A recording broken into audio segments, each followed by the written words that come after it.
آج پھر سے میں نوجوانوں کو بیدار کرتا ہوں، تمہیں پتا ہے کہ تمہارے درد پر ہاتھ رکھنے والا کون ہے؟ آج تمہارا حقیقی مسیحا کون ہے؟ کون ہے جو تمہارے کرب کو، تمہارے غم کو سمجھ سکتا ہے؟ آج دنیا میں کوئی نہیں ہے، جس کے سامنے جا کر ذکر کرو گے وہ مذاق اڑائے گا۔ تم اپنے غم کی داستان کسی کو سناؤ گے تو کل وہ 4 لوگوں میں کہے گا دیکھا فلاں کیسی بلا میں مبتلا ہے۔ لیکن ایک ذات محمد الرسول اللہ کی ہے، میرے آقا صلی اللہ تعالیٰ علیہ وسلم، جن کی صفت ہی قرآن یہ کہتا ہے کہ تمہارا تکلیف میں پڑنا رسول کو دیکھا نہیں جاتا۔ ایک حدیث کا مفہوم میں بتا رہا ہوں، ایک حدیث کا مفہوم فرماتے ہیں میرے آقا صلی اللہ تعالیٰ علیہ وسلم کہ اگر کسی امتی کے تلوے میں کانٹا بھی چبھ جائے تو اس کے درد کا احساس حضور کو ہوتا ہے، حضور اس کا احساس کرتے ہیں۔ لیکن یہ امت کا کیا، کبھی رسول پاک صلی اللہ علیہ وسلم کی عزت کا بھی احساس نہیں رکھتی، ان کے ناموس کا، ان کی محبت کا خیال نہیں رکھتی۔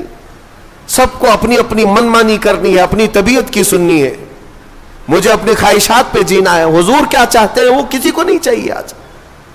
لیکن اس رسول کریم صلی اللہ تعالیٰ علیہ وسلم نے اپنی پوری زندگی امتی امتی کہا یا نہیں کہا؟ ہر گھڑی امتی امتی کہا۔ معراج کی شب میں بھی جا کر کے میرے آقا نے اللہ کی بارگاہ میں یہی سوال کیا کہ مولا میری امت کی بخشش میرے حوالے فرماتے۔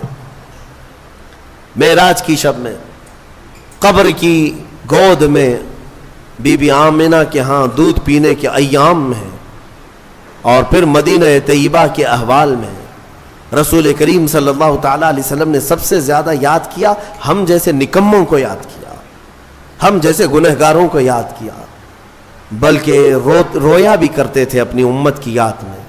اعلیٰ حضرت فاضل بریلوی رضی اللہ تعالیٰ عنہ فرماتے ہیں اللہ کیا جہنم اب بھی نہ سرد ہوگا، رو رو کے مصطفیٰ نے دریا بہا دیے۔ کس بات پر رویا کرتے تھے؟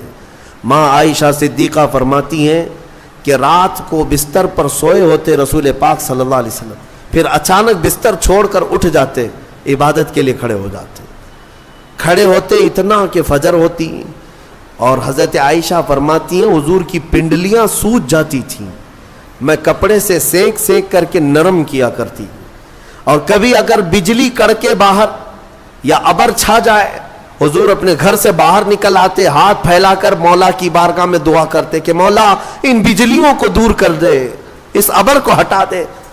حضرت عائشہ فرماتی ہے میں پوچھا کرتی کہ میرے آقا آپ جب بھی بجلیاں کڑکتی ہیں ابر چھاتا ہے تو کیوں گھبراتے؟ آپ فرماتے اے عائشہ پچھلی امتوں پر جب بھی عذاب آتا تھا تو پہلے بجلیاں آتی تھی پھر ابر چھاتا تھا، تو میں اسی بات کا خوف رکھتا ہوں کہ کہیں یہ ابر اور یہ بجلیاں میری امت پر عذاب نہ بن جائیں۔ میں اللہ کی بارگاہ میں دعا کر کے ان چیزوں کو ٹال دیا کرتا ہوں۔ کون ہے؟ اسی لیے اعلیٰ حضرت نے فرمایا تھا جو نہ بھولا ہم غریبوں کو رضا، یاد اس کی اپنی عادت کیجیے۔ اے سنی مسلمانوں، اگر حضور کو یاد نہ کرو گے تو پھر کس کو یاد کرو گے؟ نبی پاک صلی اللہ تعالیٰ علیہ وسلم کے متعلق ایک بات میں صرف اتنی کہہ دوں، رونگٹے کھڑے ہو جاتے ہیں، جسم میں کپ کپی طاری ہو جاتی ہے۔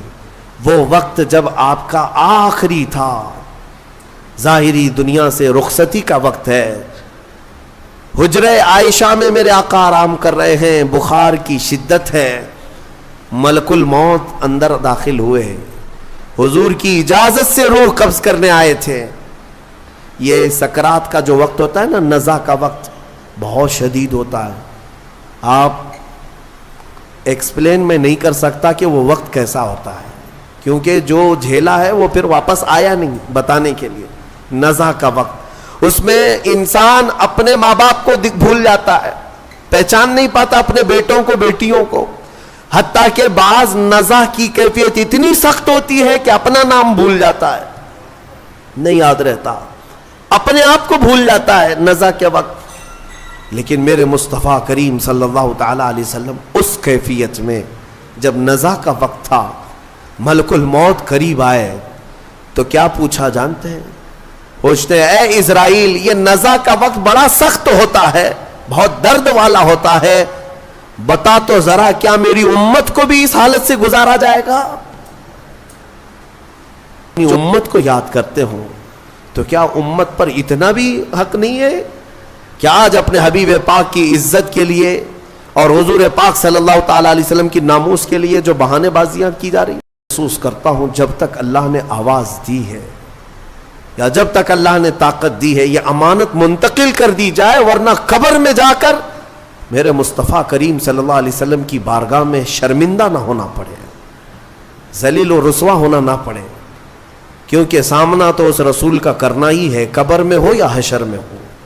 اس رسول کے بارے میں کہتا ہے عزیز علیہ ما عنتم، اس رسول کو تمہارا تکلیف میں پڑنا برداشت نہیں، تمہارا تو تمہارا، وہ ایک لکڑی کے رونے کو بھی برداشت نہیں کرتے، وہ ایک ہرن کے رونے کو برداشت نہیں کرتے۔ امتی تو بہت ہی الگ بات ہے، حدیث میں ملتا ہے جس لکڑی کو پکڑ کر میرے آقا خطبہ دیتے تھے جمعہ کو، ایک بار حضور نے چھوڑ دیا اس کو، وہ لکڑی رونے لگی اور اس کی آواز پوری مسجد میں آ رہی تھی۔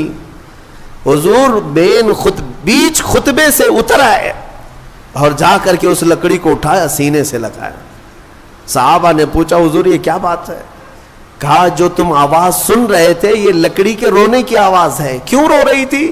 اس لیے کہ مجھ سے جدا ہونے کے غم میں رو رہی تھی، میں اس کو اپنے ہاتھ میں رکھا کرتا تھا اور چھوڑ دیا تو میرے غم میں رو رہی